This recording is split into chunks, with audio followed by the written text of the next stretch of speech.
Welcome everybody to another KIS Organics Organic Q&A. We've got Tad, we've got Brandon, and we've got Chad. How's everybody doing today? Good. Yeah, I guess that's us. Yeah, I know, right? Audience can't speak. Yeah, doing good. How are you, man? Doing good. Just coming back from MJ BizCon. It was last Tuesday through Friday, but I've never been to Las Vegas, never desired to go to Las Vegas. So I was like, I'm in Las Vegas. Why don't I stay the weekend, spend 2 days on the strip, see what that's all about. And then got home 2:00 in the morning last night. Of course, had things and plans to take care of. So running on a few hours of sleep today. Totally Hopefully get it. I know. Yeah, I just want to say I heard attendance was down this year. I didn't go. I've only been one time, 2 years ago, I think it was. And so I'd be curious to hear what you thought of the show and what kind of people, because there were still a lot of cool people there I saw through social media feeds that I wish I could have connected with in person. So what'd you think? Yeah, it was my first year going to MJ BizCon. I saw kind of what it was last year. You know, there's a lot of other, content creators that go there from like the home grow community. And, it looked like a blast, a bunch of people, that you see and connect with online. And then obviously all of the just eye candy of the exhibitors. This year is definitely different. From the retailer, the commercial aspect, which, I mean, let's be fair, this is a commercial expo of products people can buy. You source new vendors is essentially what it is. So it's not geared towards a home grower at all. But I wanted to go to, again, see what's smart about the next person, see what the big boys are doing, see what the people who have millions of dollars to spend in R&D have figured it out and then implement it into products. I'm like, how could that apply to a home grower? The cultivation side was very isolated from the rest of the expo. There was basically 4 areas. So you had cultivation, you had retail, packaging, and then like the vault, which was genetics based. People who have been on the cultivation side for years said it gets smaller every year. It was probably half the size of what it was. And 80% of it was just garbage. I mean, it was off-brand, white label, Chinese LED, or even, drivers, which I thought was kind of funny. But then again, most commercial places still are using HID systems. And it had, your big pre-roll machines. So I did find some cool things over on that side. Some things we could work maybe into a home grower. But the retail area, it was just vape cart after vape cart after vape cart after machine to fill your vape carts, another machine to fill your vape carts in the packaging. So the vibe from people who have, attended this each year says it's just getting more and more garbage, less and less cost effective. So I'm not going back next year. But that was kind of the rundown there. The genetics area for me, again, being the grower, was a highlight. Yeah. The year I went, I think there were something like 72 LED companies or lighting brands displaying there. And it's like, how do you get any differentiation amongst products? It's very corporate feeling. It feels more like all the guys from like, Aurora and all these big companies, the multi-state operators are the ones that are attending, and that's who people are trying to get deals with. It doesn't have that like vibe. Like I saw someone put the Dude Grows Cup that you went to and said was awesome, which is more like growers and, aficionados getting together around a plant they love. This is all about like, how do I make more money? And yeah, it's very Chad feeling. Someone who has a similar name to Chad. You know what I mean? It literally got biz and con in the name, so beware. Anytime there's biz and con, beware. Yeah. Previous years, you were able to consume cannabis out on the lounge. And the first day this year, for the first maybe 3-4 hours, it was banging. It was packed. Everybody's out there enjoying, sharing. And then all of a sudden they decided, hey, no cannabis smoking out here. So there was like another hour or two of people being told 10 times not to smoke. And then they finally brought out like proper police to be like, dude, we'll take your badge, we'll take you away, put it out. However, you walk 30 feet into the parking lot and everything's okay. So it's an interesting one. But for a lot of people that kind of defeated it. It was CLTV, Rob from CLTV. This kind of made a funny point in one of his videos. It's like they had food trucks out there, they had a DJ out there, they had like activities out there. It's like, so wait a minute, you're telling me they did all this for cigarette smokers? No. The DJ was bummed, you could tell. Yeah. Well, it's lame to throw a cannabis party that you can't have cannabis at. That tells me exactly what the motive of that event is. And it's not anything to do with community or raising anybody up. It's just income stream. But it could be about community, because there were a dozen workshops about authenticity, right? You have to be told and taught and like workshopped how to be authentic in this industry. Nice. Yeah. I gave a talk one time, and a lady came up after the talk and asked me if I had fake dreadlocks, so like it's that authentic. You take your hat off and the dreads come with it. Right. I gotta get some of those. Yeah, if I had fake dreadlocks, I'd have a better hairline than this. Give me a break. Yeah, I mean, one other thing too from the cultivation aspect is a lot of the, because there were like the 5 names, well, not even the 5 names, but there were 5 familiar names in there. There wasn't the Spider Farmer, there wasn't AC Infinity, there wasn't Mars Hydro, there was the Vivo Sun. But again, those are more geared towards home growers. You had, Faven, Bios, you had a lot of the commercial lighting companies there. So there were like 5 names that were familiar, but a lot of them said that traffic was down and not as many people were buying. And it almost kind of made me wonder, it's like, there is a consolidation of the industry. Has everybody really purchased what they've needed at this point, or can scavenge from people who are going out of business? Like, I don't think there was as many, new sales written at this event for a lot of the like lighting or, key pieces of equipment. Yeah. I hope we're moving towards more smaller conferences and events that are more affordable, less corporate, like the Dude Goes Cup, which again, I haven't been to it, but from what you said, it was phenomenal. We had the cup, or not the cup, but the conference in Montana last year. That was wonderful. Like that really is the vibe that I want to get out of a conference. I want to be able to talk to people. I had some really great moments at our conference that had nothing to do with cannabis. And it just, it was really great to just, hang out with this community and do a bunch of different cool stuff. So that's way more important to me than seeing what's the coolest new pre-rolled package.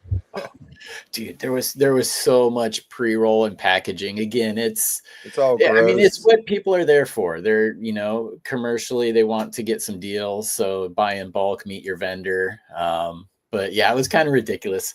I see some people in the chat mentioning GML, the Grandmaster LEDs. They were there. That was a highlight for me on the cultivation side, just because Spartan Grown, who is a person I've watched and communicated with for years, got to meet him in person.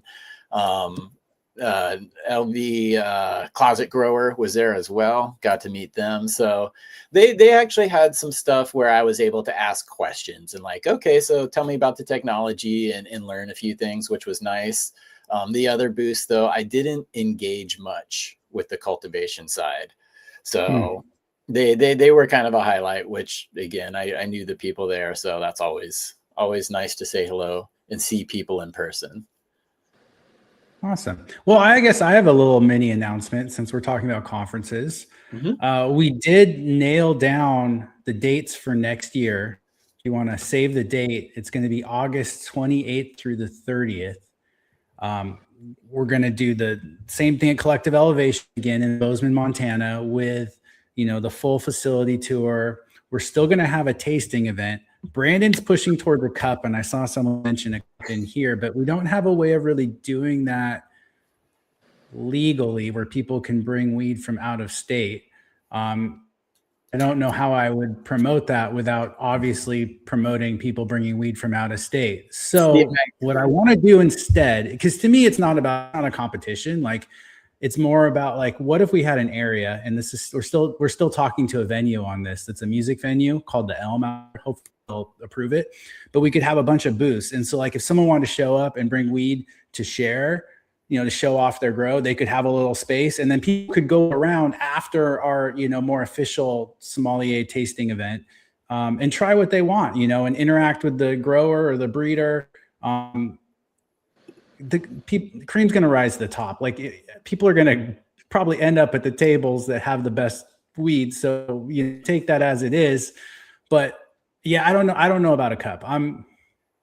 They're so subjective. I feel like a lot of times they end up mired in controversy, like that one in Oklahoma. I would rather do something less competitive, but I'm open to suggestions from the audience and from you guys as well. One of the big things, or one of the big problems with some of those cups I see, is that the entry fees are very high, and that tends to lead towards like, oh, well, who paid more or who bought the booth with the entry.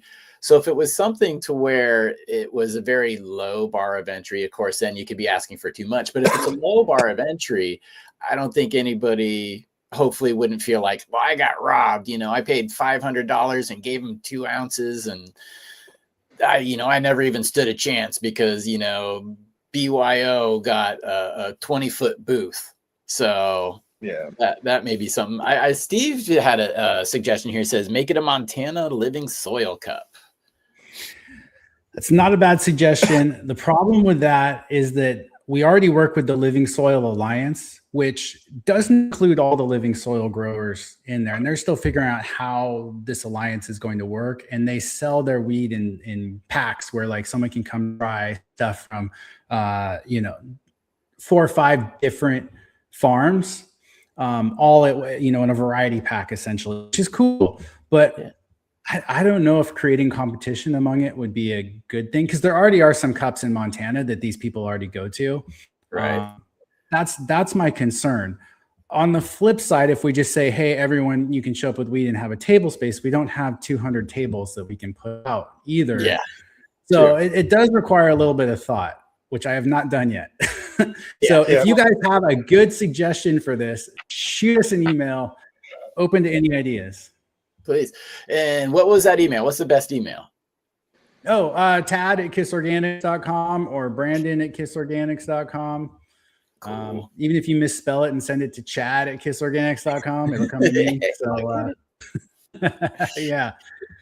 Brandon's probably familiar with this, though. It's the old school, the jar test. You just put jars on a table, and which one empties first? Yeah, that was a good way to do it. I love the low bar idea or entry, but then there's a point where you have to cap it at a certain number just to make it manageable, and then preferentially you would be able to judge in advance and then just kind of do like the top 10 or something like that on site again to make it manageable. But how to do that legally, because I have to admit, I often forget about that. Right. and how to do that legally is pretty tricky. So I don't know how we'd be able to pull off a cup. So but I'm interested. There's always the immaculate conception rule, which is how genetics enter the state legal system, typically. Yep. So, hey, it just appeared. Let's have a contest. Right. Hashtag plausible deniability. No. Yeah, if everybody spontaneously met in my hotel room at a certain day and time, accidentally. Well, that'll be fun. I'm looking forward to that because next year I want to go out to that one. This year it just didn't work with the timing, but I'm very interested in that. And I did run into one of the speakers that was out there, Steve Cantwell. He was at the MJ BizCon. Him, Green Bodie, and actually there were a lot of different speakers, but specifically they were on a organic synthetic kind of panel. And it was nice. Yeah, Steve's a big dude, huh? In person, he's a giant. Yeah. I mean, he's a pretty buff dude, but he's a former UFC fighter and he's a farmer. So you got to have that farmer strength when you're out there. You just can't help it. You got to have it when you're running a farm. He's a cool guy. He was gonna make it this last year. I had a ticket and everything, and then he had to train up someone last minute for an opportunity at a UFC fight, so he didn't make it. But hopefully he'll come make it next. The year before the Soil Summit, the grassroots threw, he was a speaker at that. Did a phenomenal job. It was actually at his vegetable farm. So yeah, I have a lot of respect for him. A lot for Green Bodie. Those are great guys. It's good to see him, making the rounds. Bodie and I were laughing about because I saw it and he heard about it, about Steve jumping the fence at Soil Summit. I heard that story. Guy was kicking up dust or something. Yeah, we were both rolling laughing about that one. He's like, "Oh, I heard that story." Yeah, that was great. Yeah, Steve's great, man. Gentle giant, sweet guy. It was fun to meet him and to meet some other people that have smoked the Westport grape juice in a rosin form, because my boy John, the Grow Space Killer, he's got that backed up on the East Coast. He's a phenomenal award-winning hash maker, and he shares with people, which is awesome. So I've got to meet some people. Danny Danko, who is like kind of a grow hero to me, always doing his thing. I like the way he taught and teaches the approach to growing cannabis for new people. But he's like, yeah, man, that Westport grape juice is amazing. I was like, I'm glad you've smoked it. I haven't. Too funny. Yeah. That's awesome. I did see a question come in about seeds. I don't know if you want to answer it. Yeah, someone asked about where the best place to buy landrace seeds. Oh, it's like 6 comments back. Oh, okay. Landrace seeds, there's a couple people. So True, I believe it was from Cannabis, has excellent landrace stuff. True Genetics. True Genetics, I believe it is. I'll look it up here in a second. Really depends on what region you want them from too. And I also always like to ask, what do you expect to get from this landrace? Because I mean, Brandon, you've probably grown more than I have, but they're not that sexy. They're often very, uncooperative, but we tend to romanticize them because we hear about how the current genetic pool is, and we're like, yeah, I just want that landrace. So how do you feel? Yeah, so landrace doesn't mean it's good or bad or anything. It just tells us that it's a locally domesticated, homogeneous cultivar. And I think the reason everybody's always excited is exactly what you just said. It's something new that we could put into the genetic bottleneck, but it's just as likely to be a dud as it is to be, some home run that we've been looking for. I mean, it's been a while since there was a new hype land race, I mean, for real. I mean, Durban Poison's the last I could think of. Durban Poison. And what was that? That was 2000, 99, 98, somewhere in there. And so like, it's been that long since we've had a new hype. So people are looking for it. What people need to keep in mind is the word's out, people have pretty much, and with good intention, but kind of all those lines have been impacted at this point for the most part. I'm sure there's little honey holes here and there, little islands somewhere in the Pacific that still have their landrace untouched. But so much of the Amsterdam coffee shop cannabis went back out into the field, people thinking, oh, this weed grows so good here, how about this? And it wasn't even necessarily something that would perform well in that environment, but nevertheless it impacted the genetic pool. So we don't have those pure land race in a lot of cases. No, I mean, there's in the past few years, there's been more stuff coming from like Thailand, with that market opening and kind of people going back and forth. But you're right, it only takes a few years until it's all starting to get muddied again. But I've seen what people have grown from those, and it's all what I would call like head stash stuff, because it's a pain in the butt. It's long flowering and it doesn't yield. None of it may have electric highs. Yeah, most of that's not going to be commercial. And really, honestly, I hate to say this, but the places to look for landrace, think about the places you'd be most scared to travel to. Yeah. Like that's where those untapped spots are.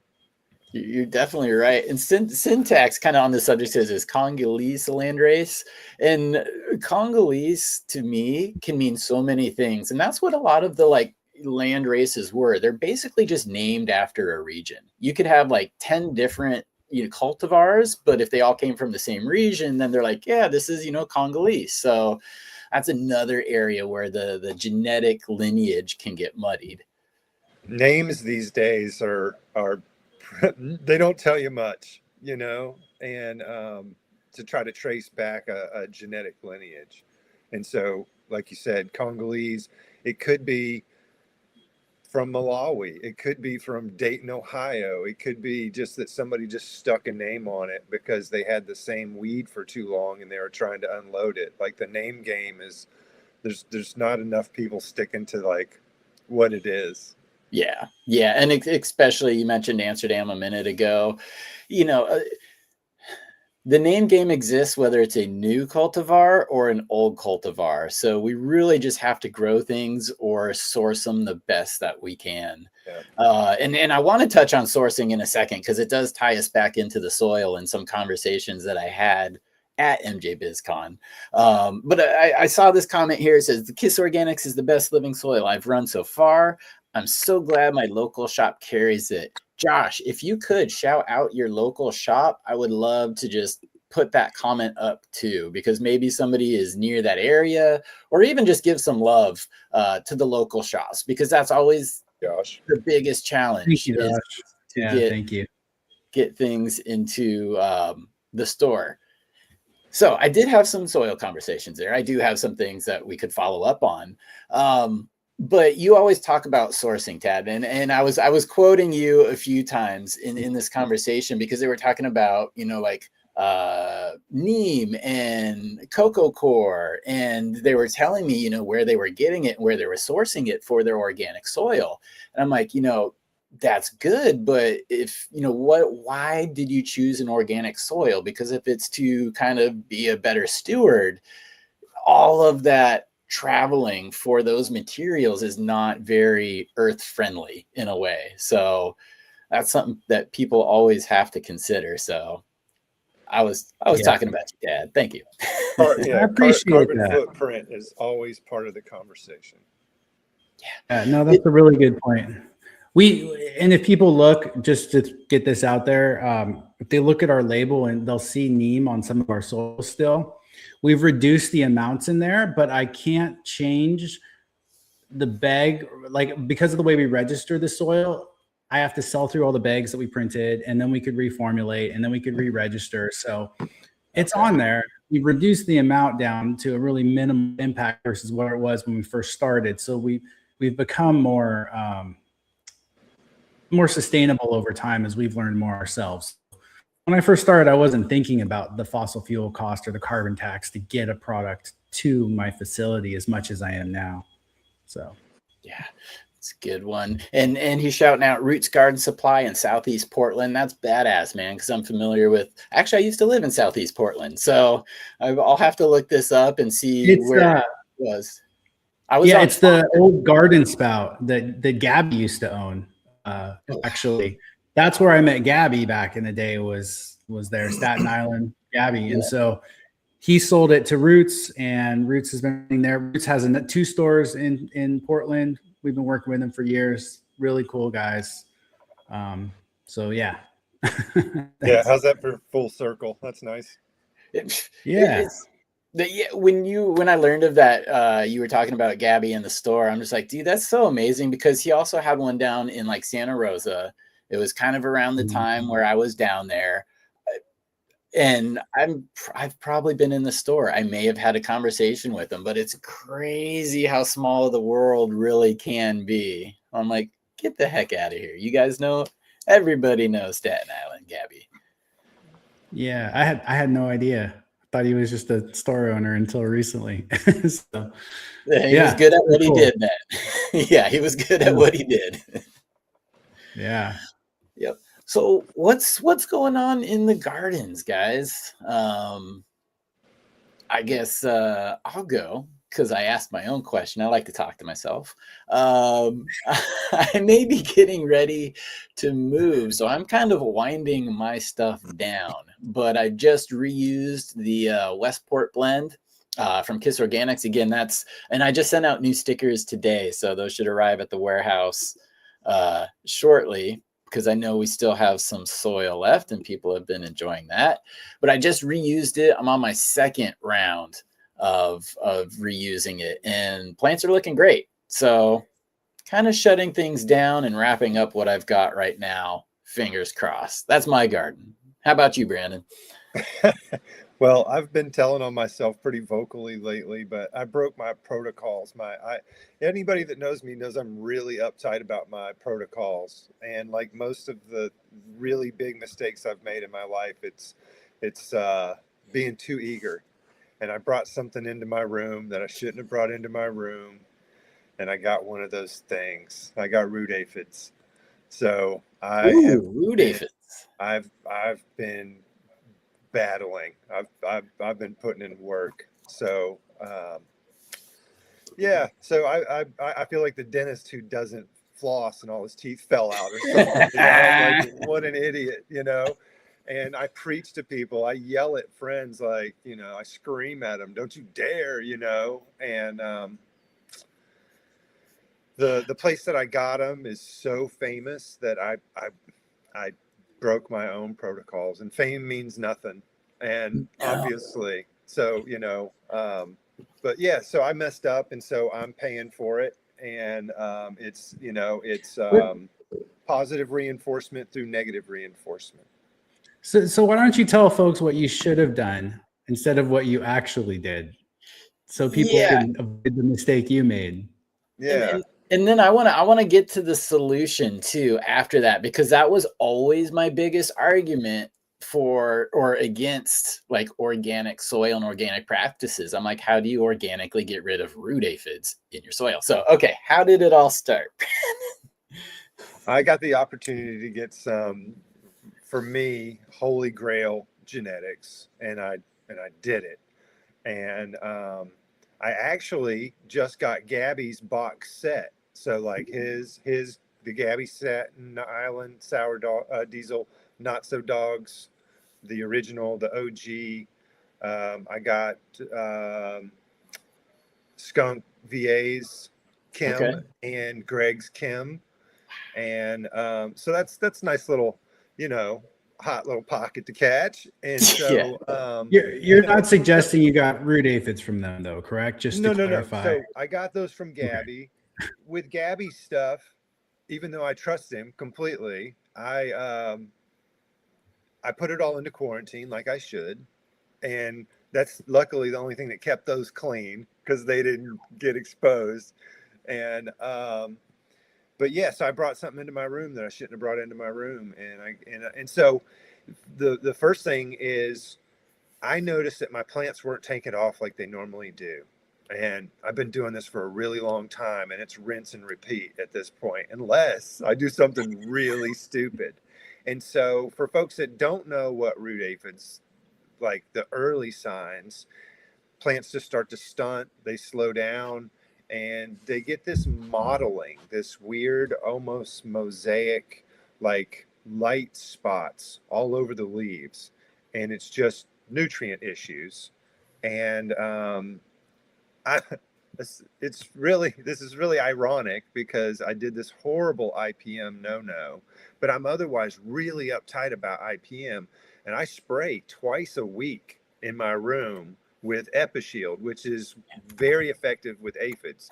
So I think that that's what, knock on rocks, kept me from getting crawlers and flyers. And then I saw the damage, knew something was wrong, and then was like, you did do that one really stupid thing. It'd be like if you had made a really bad decision in Brazil on vacation, and you're like, maybe this is what happened. And so I pulled a plant, I started poking at the roots, and I saw something move, and it was teeny tiny, like a speck of pepper, and I couldn't even see it. So I threw it in the palm of my hand, took a photo, blew it up. Sure enough, it was an aphid. And I was like, shit, look what I've done. So I panicked, and the first thing I did was set off a pyrethrin bomb, because at that point, the genetics in that room was way more important to me than any kind of run, Right. And so I just want, and I know how, I teach classes on aphids. So again, just dummy, aphids, for the few folks probably here that don't know, have incredibly robust reproductive strategies. They're born pregnant with viable babies that are also pregnant. And so you have to stop that reproductive cycle in its tracks. And so where I always would prefer to do a biological, Bovaria, Metarhizium, it's going to take them 14 days. By then, I may have, I've been in really big trouble. You don't have that kind of time with aphids. And so I did the pyrethrin bomb, and then I had Bovaria on hand, principal. I did that application, and then I did an application of Metarhizium, and then I saw just from setting off the bomb, the plants greened up the next day, because I killed that many, feeding on the roots of my plants. And so then I stepped it up big time to Pyganic 5.0 and Azagard, which is azadirachtin. And so I'm still doing my sprays twice a week, foliars with Epishield, just in case something comes to the surface. And I'm, so obviously, like, I can do nematodes with Bovaria, I can do nematodes with Metarhizium, I can do Metarhizium and Bovaria in the same beds. But I need to kill these things. And so now I'm on regular rotations. Every watering, I'm either doing the Pyganic or the azadirachtin. And then once I finally feel like I'm really, really, really past it, I'm going to add 3 more months probably, just because I'm so terrified of this. Because you kill 4 billion aphids, and you leave one, you'll have aphids tomorrow or next week at the very latest. Dealing with that. I've got to get every last corner. And so at that point, then the thing to do would be to come in really heavy with, probably Principal and Botanigard and Metarhizium. Tad would say, don't spend your money on all that stuff, but he's not emotionally tied to these genetics like I am. Well, I don't know that I would say that I understand why you're going nuclear on this, because root aphids are one of the worst things to have to deal with. I could think of a few others that would fall into that category, like root knot nematode. Even some people might throw hot latent viroid in there. Russets can be annoying. I get why you're doing it. I would probably just start over, but you had some very special genetics that you wanted to preserve. And some of these things can survive for a pretty long time without a plant. So you definitely have to target the insect, know what it would take to get rid of it. But yeah, man, it sounds like you're getting through it. And I can't, because I also have pets right now. It's the first time I've done this to myself in 20 years. I'm old enough that I probably won't do it again, you know? And so Oh, I'm, and it put russets and everything else into perspective for me. I'm like, whatever. I'll trade you. right. I'll trade you. That hurts, man. Because again, this last bug thing that I'm dealing with is the first time in over 10 years I've had a problem. So I was like, gosh dang it. But I kind of like a home grower related question to this because you think root aphids, and again, you don't really see them on top. You have to look for the visual signs in the plant. So that said, now granted, I'm going to just ignore the fact that there's feeder roots and stuff on the side. We always think of the roots at the bottom. Is there any drench, or is there a difference between like treatment protocol in a fabric pot versus like a plastic pot? Can you bottom feed something just to get the bulk of them? Yeah, so I skipped right over how to quarantine. So you would want to bring a new genetic into a separate space so that you're not exposing yourself. You wouldn't want to be that stupid. And so you would bring it into a separate space.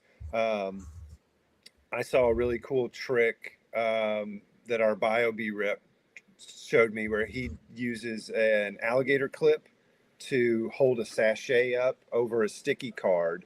And that way he can count, viable mites coming out of the sticky card. So he can say, yes, definitely this many are coming out on, within this many hours or Out of whatever. a But sachet. he's sacrificing them at that point, right? Because they don't leave the sticky card. No, but he wants to be able to give an accurate count. And so it's a quality control thing. It's, Okay. Okay. it's not, You're buying a bunch of these sachets, and so that would be a way of testing one of the yeah, if you multiple buy that you.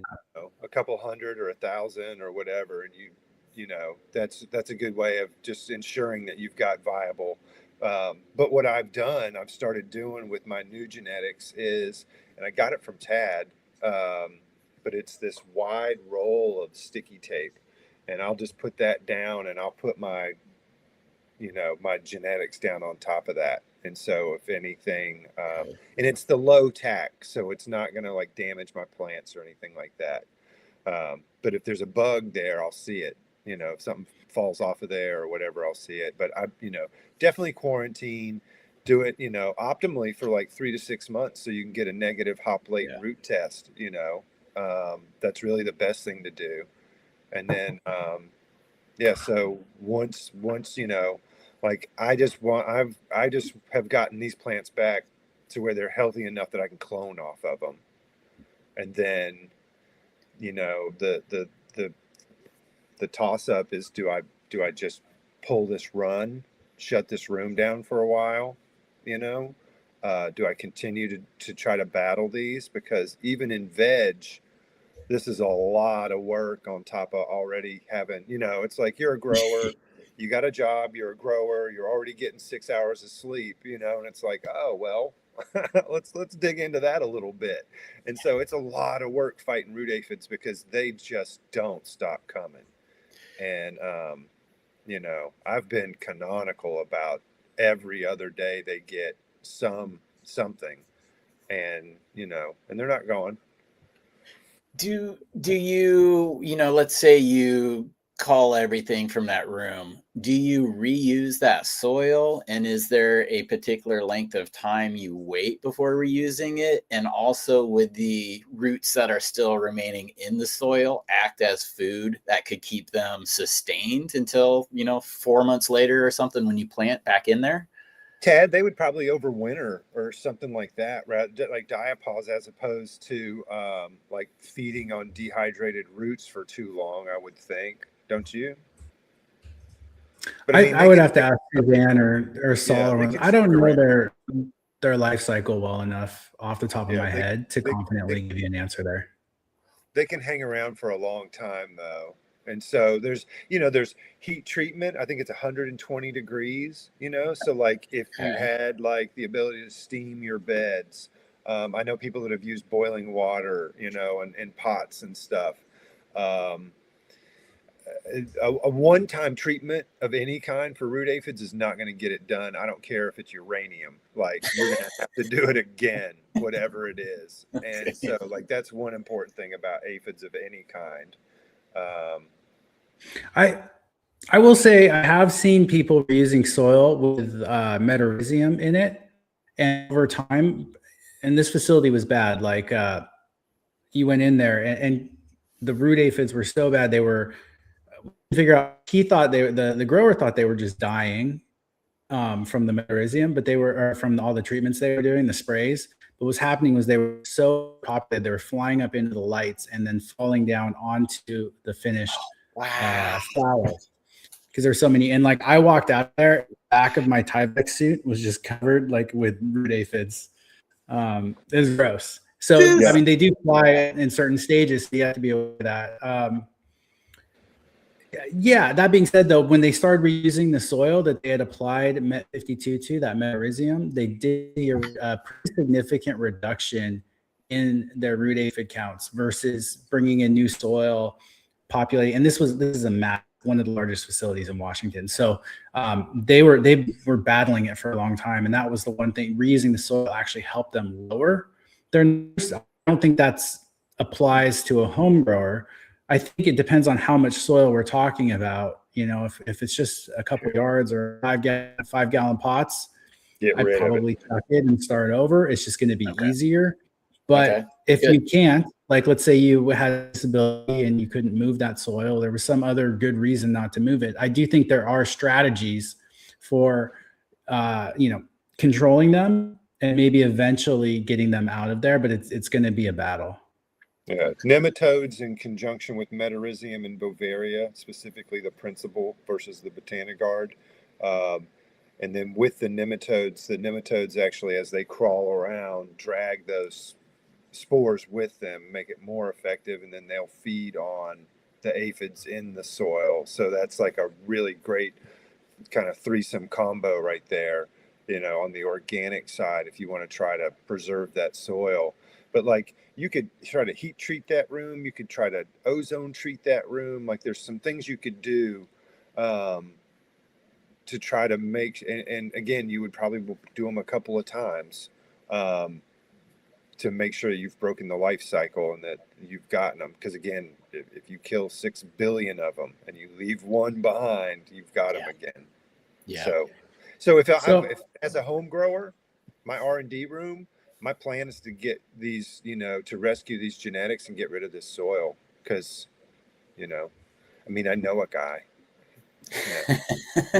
and just real quick too, because I mean, I use metarhizium all the time. I played it in Scrabble the other night, right? Nice. But for people listening, what exactly is metarhizium? Is it a liquid, a powder, a biological? What is that? That's awesome. Yeah. So you can get a product called Lalgard, which is the old Met 52, which is metarhizium. And it's a pretty gnarly looking. It looks like this. I'm sure everybody here knows who Spider-Man is. So Spider-Man's opposite, Venom, who has like this black inky substance that he's kind of made of. That's kind of what Lalgard looks like, and but it's an emulsification with this fungus in it. And it will get through the exoskeleton of the insect, sporulate, and then those spores both dehydrate and then use up all of the food, you know, essentially all the NPK in that insect to feed themselves. They eventually rupture the insect, and then, you know, it goes on, spreads. Okay. So, yeah, so it's that and Bovaria are great things to rotate in your soil prophylactically to, you know, keep yourself out of problems like this. Or if you do have a problem like this, keep it to a very dull roar at best. So when you're getting a new plant in, it's a great idea if it's small enough to do a dip rather than a spray. You'll get much more effective coverage. When I say a dip, I'm specifically thinking of using Sufoil X, also known as Monterey horticultural oil. You can get it on Amazon. The dip rates, I believe, are like 1/10 of the spray rate. So you need to make sure you do the dip rate. And then EpiShield. It's 30 mils per gallon for the dunk Okay. rate on Sufoil. Yeah, and I've done that before. It works really well. I got plants that supposedly had thrips. I did that and also brought in beneficials and was able to do a whole run without finding a single bug. Not the case this run, but yeah, it does work. And then for the soil, you could also do an application of Bavaria or maybe trichoderma as well, things to help reduce pathogen load or pest issues in the soil portion. So there's a couple things you could do for any plants you're putting into a quarantine space right off the bat before you even see an insect flying around. And, you know, in reality, this is all good because if we always have perfect grows, if we never have a particular insect, if we never have to solve a problem, we're not going to be aware of the most effective ways and the newest things to do it. So I think that's an important kind of like silver lining in the clouds here, that we've all experienced something that we have not had to deal with for a long time. I mean, Ted, well, I mean, actually both of you guys do work commercially, so you consult, you see horror stories like that last one where they're actually, so they don't get wings until they're like way over heavily populated. If there's enough that they already have wings, they're flying around and they're falling on you, like homie should have burned his building last year. Yeah. So I think it's important to let people know when you mess up, and so it's just a good reminder to follow the protocols, do the right things, because I mean, literally first time in 20 years that I haven't quarantined something and it bit me immediately. The one time, dude. Immediately, like now. Yeah, the one time, and that's always how it goes. You get too comfortable, and yeah, it's crap. And I have caught people, you know, like I have quarantined stuff that had russet mites, that had thrips, that had 2-spot spider mites. I have caught a lot of stuff that I'm super glad I didn't let into my room. You know, of course I let the one, you know, the big one in there, but you know, and like you just said, like I'm really comfortable. If somebody's got russets, I got you. I can get russets out of your room. I've done it a bunch of times for myself and other people, big and small. And so I feel really comfortable with that. I have a lot of protocols that I advise people to do for root aphids. Now we're going to see where the rubber hits the road, you know. We're going to see, you know, I've got a notebook. I know every single application of every single thing I've done, and we'll see what happens. Sweet. We've got some questions from the listeners or viewers, watchers, the awesome people out there that we'll put up here real quick. I did have one follow-up though, because I had the EpiShield and I use the EpiShield as well. I'm happy with the results, but you mentioned the EpiShield for root aphids. And from what I understand is it's not really something you want to use as a soil drench. Is that correct? Yeah. Oils should never go in the soil. That's something, oil and sulfur should never mix. Oil should never go in the soil. And so what I do is I do a foliar in veg with EpiShield. And I'm just, in my head, I'm thinking, you know, because they were in there long enough that I could have had a, you know, fairly explosive problem. And I'm thinking that those sprays, because it is highly effective against aphids, just help me out a little bit. Like I'm thinking if I wasn't spraying twice a week, it would have gotten really bad. So that was more of a proactive than a reactive move. Yep. Okay. But I continue to do that. Yeah, you can't let up, man. I probably got 99% of my problem solved, and it's about 3-4 months later. I was like, really? Okay, back on it. So hopefully, what are you battling? What's that? Thrips? What are you battling?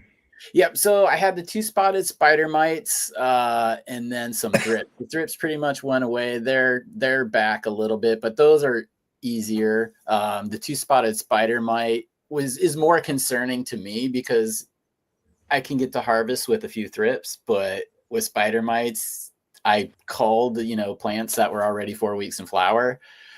So do you vacuum them? Do you get the dust buster out? I haven't tried that. I've heard it. I've heard a lot of crazy man. things, but I've heard that. As somebody who's had spider mites back in the 80s, you know, the dust buster was the way to go late in harvest, you know. Hilarious. Things your legacy market grower will never tell you. Right. Cool. Let me try to go through some of these questions here. There's some that specifically I can answer, and I'll put those up. But here's one that you guys can probably handle, and this is, it's kind of a generic question, because they're asking basically, can I ask, what's your opinion on microbial mass? Thanks in advance. A microbial mass, just from surface value, means, okay, how big of a population without actually distinguishing between it? Do you have to have, it's a 9 out of 10? Or is it the product? I think it's the product. Okay, that was my other thought, but it says on the microbial mass instead of about the microbial. I don't know. Yeah. Answer it however you'd like. Tad? Sure. Yeah. So I know the guys that actually formulated that. Buddy of David Bernard Perron, his roommate in college, Francois, worked in the lab. They formulated it. Took them a while to get it to market. It went through a bunch of name changes. They landed on microbial mass with 2 I's and microbial. And it sort of was an alternative product relative to Mammoth P. And then Mammoth P went away. And so it's really one of the few consortium-based microbe products that will offer, P cycling, calcium cycling microbes. And what we see from those is applied at appropriate rates. So you can't skimp on the application rate. If you do apply it, you will see an increase in yield. Typically that offsets the cost of the product. It's relatively inexpensive for the benefit that we do see, even like the microbial active living soils, which surprised me. I expected there not to be a statistically significant result based off of the fact that, our soils already have such good microbial activity, but we did see a bump in there. So I think there is something to that. It's definitely worth trying out in your grow. If you can afford it and you want to give it a shot, see if you get an increase in yield, only apply it to half your room, and see what you think. But I think it's worth trying out. It's one of the few products I think is worth a shot. I see a lot of this more in traditional ag right now, this conversation, kind of spawned by the shortage of certain minerals, that they are developing more like tailor-made microbes to increase the P and the K, the uptake of different nutrients. So that encourages me, because if it goes that big of a scale, the R&D dollars is there, the products will be less and less and less to us. So interesting. Yeah. I've been in a nitrogen management webinar all day today, and that was a big part of the conversation for big outdoor row crop farmers. And then, like you just alluded to, mineable phosphorus is drying up pretty fast, and so to have things that can specifically target those really strong triple bonds and break them down, because our plants just don't have the exudates to do it, I think it's worthwhile. Awesome. Yeah, again, Can I add one thing? I did see a comment asking, let's see, do you think there should be soil testing before purchasing microbial mass? If I had to allocate my dollars, I'd probably allocate it towards a soil test before I'd allocate it towards a biological, biostimulant, just because that's most likely to nail your limiting factor of growth. That being said, if everything is pre-dialed in the room and you're trying to get it an added boost, that's where I think that product really shines. And I don't think you need to do it. You don't need to do it soil testing to use it. It's not going to impact your soil test one way or another. So I just wanted to throw that in there, added piece. It's not something that they're searching for or quantifying in that soil test. Well, It is and it isn't. As far as like your reserve is not going to be impacted. It's not adding phosphorus. It's so it's not going to change that. Now on the available side, and this is something Tad and I were just talking about the other night, and I know that Tad and Bryant talked about recently, but the metric on the available side, on the paste side, is pretty elusive. And so we have guardrails that where we like to see it, but we also see 80% of the folks that we know who are performing very well, and they're below that metric. But they are nailing their reserve targets on the Malic 3. And so that's one thing. But if you're using a phosphorus solubilizing bacteria, your available phosphorus number should come up. Okay. Couple questions here real quick. New grower from Germany, shout out. I hope to meet you at Mary Jane Berlin next year. Be going to that. Nice. Do you mean Compound Genetics are the next gen? Compound Genetics, very popular seed company. They are under new ownership now. So it kind of the name got bought out from Chris Compound. But yeah, I consider them next gen because they're not, from the 70s, but they make a lot of great genetics. So definitely check them out if you have access to them in your area. I've got running their Stay Puffed. I've been running that for years. Nice. Yeah. So it was worth keeping around, which as a person who obviously has choices, that's quite the statement. It's a really nice one. That and their gas truffle's nice as well. Nice. But the Stay Puff is a keeper. It theoretically made the move over. Obviously I couldn't do that legally, but theoretically it Immaculate Conception. So Rusty Nails has a question. Said, is there a particular thing the No Joke doesn't like? If anything, I would say wet feet. Wet feet, check your root zone temperature. Just don't have it sitting on a cold floor. Sometimes that'll affect the intake of it, but the Westport grape juice doesn't like wet feet, and that tends to pass on. So that would probably be the one thing I would say there.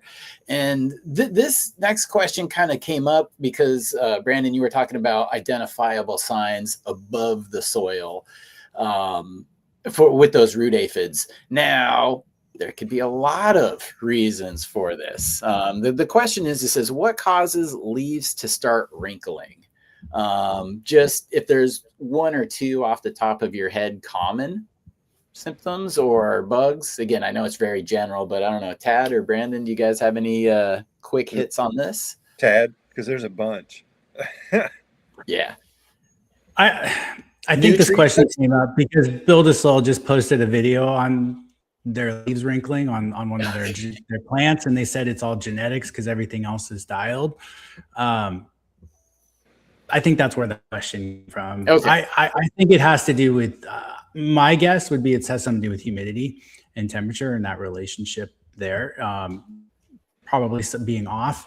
Brandon, do you want to jump in with any thoughts? It can be purely genetic. I haven't seen that, but yeah, I've never seen like bumpy plants genetically, but like calcium, boron, zinc, it could be any of those. It could be VPD related. It could be, PAR related. So it could be environmental or it could be fertility related. So it could be either. So genetics, biological, environment, and nutrients. Fertility. So very wide open. I haven't seen genetics. Yeah, but I'd say fertility and environment are the things I would look at if I saw wrinkled leaves.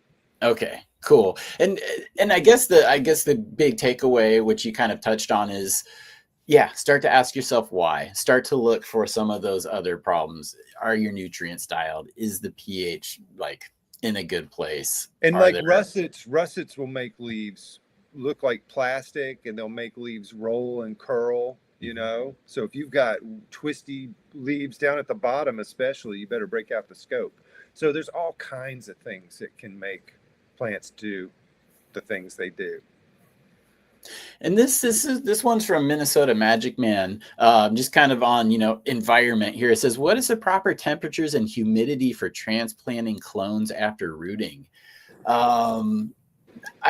There seems to be kind of a wider window than what I read online, because I'm not always up to spec. People in different areas of the country are going to obviously have different environments, humidity being the big thing. And Brandon, I'll give this to you in a second.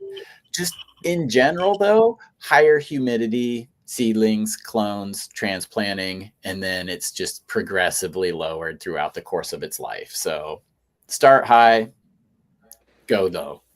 Yeah, I totally agree. And a lot of it, you need to back up and ask, what environment are these plants in? Are they rooted clones that are still in a dome? If you take those and just put them into a room under high par and low humidity, they're going to struggle, And so, you want to take into consideration what room they're coming out of. And so I'd start with high humidity and low par, lower, like 78 degrees would be great if you could get there. If you could do, you could do 75, 80% relative humidity for these, for the first couple of days, and then start to, drop that humidity. Tad, what do you think? I think you guys covered it. Okay. I'm sitting here staring at plants I took the other day in my grow room. I was hoping I could share those before we signed off. Yeah. Yes. Let's see. Does that work? I want to see. Let's do that. These are the mythical Rick James. I like this one. Spider Mites. Who are you gonna call? Dustbusters. Does that work? That's awesome. No.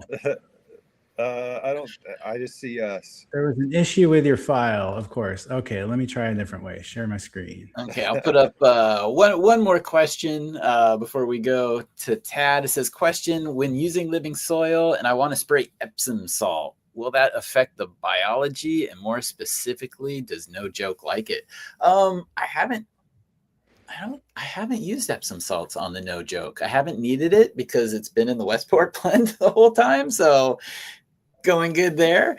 But I have used Epsom salt plenty in the past, and I typically do it as a soil drench compared to a foliar, although I have done it as a foliar. But guys, does that affect the biology in any way? Soil biology negatively, I would imagine.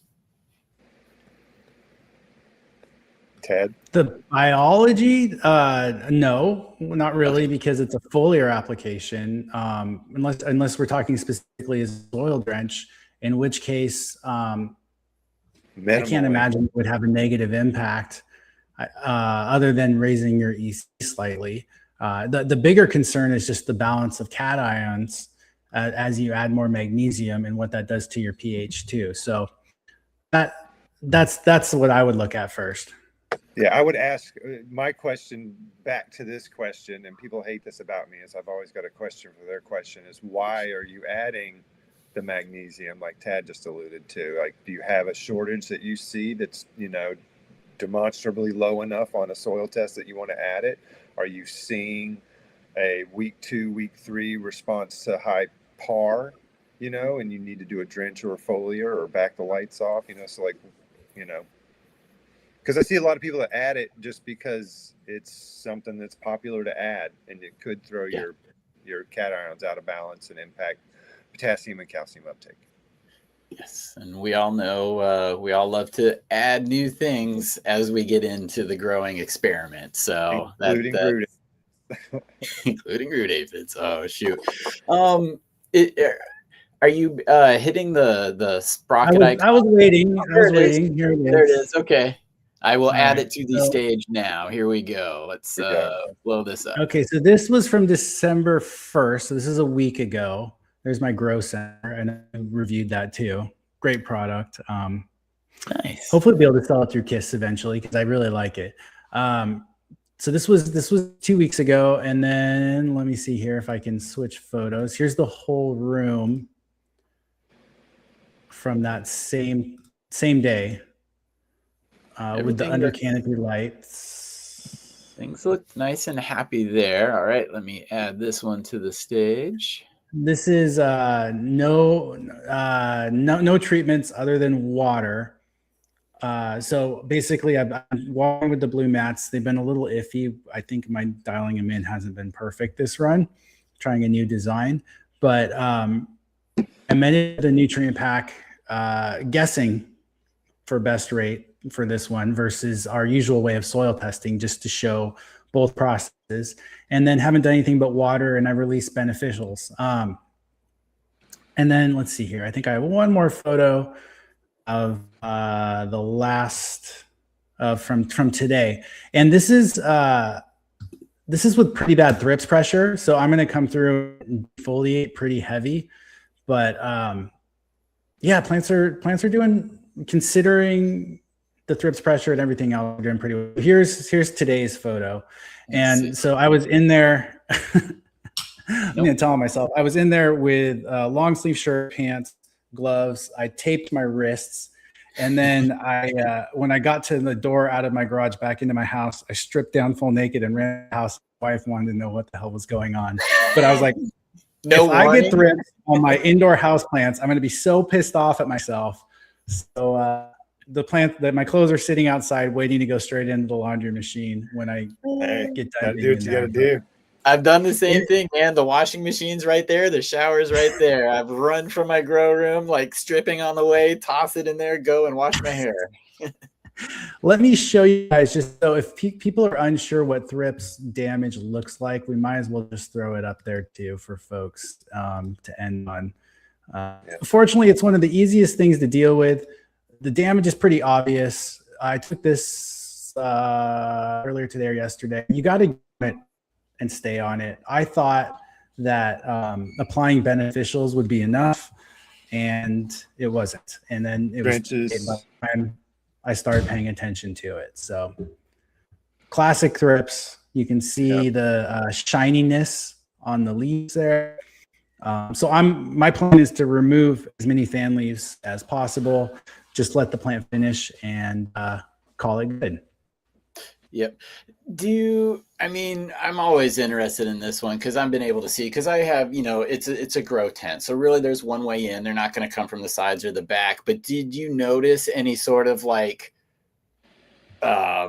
propagation pattern from them? Like it was heavy on this bottom leaf and you kind of see it migrating throughout the different plants. Did it stack up on one plant before moving to something else? Was there a discernible like pattern of movement from them? Yeah, you absolutely get hot spots. You need to pay closer attention. And I was even telling Brandon this, like that's one of the things that makes me not as good of a grower as some of the people that I know is I move too quickly through my room, and I know this about myself. And so I missed it. And then by the time it gets bad, it's already too late. And now I'm dealing with having to treat it.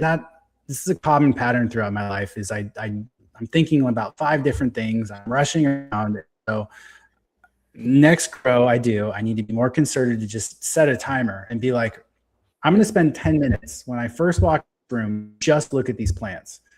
And that's how I need to train myself to stay up on that. Cause I know what to do. I knew these plants had thrips because I identified it when I first got them from a facility in veg, and I knew I should treat them, but I was too busy at the time to quarantine them outside my space. And so I kept making excuses for it. And I thought that my beneficial insects would control them better than they actually did. I thought I would make it through the whole cycle, and I didn't, I guess, is the point. So lesson learned, but still gonna get a good crop. It's not the worst crop ground. We all need those reminders. Again, the further we get away from having to learn the basics, sometimes those little things slip. As you said, we're doing 5 other things. We have other things on our mind. It's never been a problem before. I know I should have quarantined, but so it's easy for those things to happen when you're heavily into it. Yeah, but I'm still enjoying this crop. I'm going to get back in there and finish it up. And it looks great. I think, Yeah, I'm hoping that the thrips. Yeah, looking good. Tweak the terps a little bit. Yeah, that's the one. That's the one. A little plant stress never hurt anything. There's studies out there to support it. Yeah, yeah. I heard about it on the KIS podcast. Yep, just don't go giving yourself thrips. Really, this is what you guys are doing. You're next level biohacking, aren't you? Right. We're trying to look silly, but really. Awesome. Yeah, I just say I have a puppy we just got last week, so oh geez, I don't know if you guys can hear that, but I apologize for the background noise, and no be my worries. sign to sign off here. I know we've been chatting quite a bit. Yeah, this is probably the longest episode we've done. We typically try to keep them to an hour, but we had some great questions. So let's wrap it up here real quick. I just want to go through each of you guys, tell them where they can find you and anything special, just for all the people who aren't watching this on the KIS Organics YouTube channel. If you're just watching this on Chad Westport, go over to KIS Organics, hit subscribe. You can catch these guys or an iteration of it every Tuesday as opposed to once a month over here. So Brandon, what's the best place for people to find you or learn more about what you do? You can find me at KIS Organics, Brandon at kisorganics.com. That's the easiest thing to do. You can find me on Instagram, Tattoo Sadhu. And then, yeah, that's the easiest thing to find me. Right on. Tad, shoot it over to you. Yeah, same. I mean, that's where you can find us. We do have soils like the Westport Blend and any organic fertilizer or anything you might need. We also carry microbial mass, EpiShield, and a lot of the stuff we talked about today. Only other thing I want to mention is if you haven't heard of it and you want to really deep dive from like experts on a particular topic, I do have the Cannabis Cultivation and Science podcast that I host. We'll be putting out another episode this week. And then the next episode after this is all on entomopathic fungi, which is going to be a really good one with pathology, talking about Bavaria and trichoderma and sorry, not trichoderma, Bavaria, metarhizium, and those sorts of things. So yeah, it's a really deep dive for people who really enjoy the science of cultivation. So I hope folks will check it out. That's awesome. I just want to shout out Eagle Gardens here and also Hollow What You Got. It's awesome to see you guys both in chat today. It's awesome to see everybody in chat. But I just want to give a big special shout out to both Eagle Gardens and Hollow What You Got there. Good guys, great friends of the community. We need more people like them both. Awesome. So I'm Chad Westport. ChadWestport.com is where you find my gear and merch. And thank you, everybody, for your patience. I have been gone for 7 days in Las Vegas. I am back today. The rest of my day is going to be packing orders. So it's on its way. You'll get a tracking number. But thank you guys for your patience. And thank you for tuning in today. We'll see you guys next week, next Tuesday, 2 p.m. on the KIS Organics channel. See you, everybody.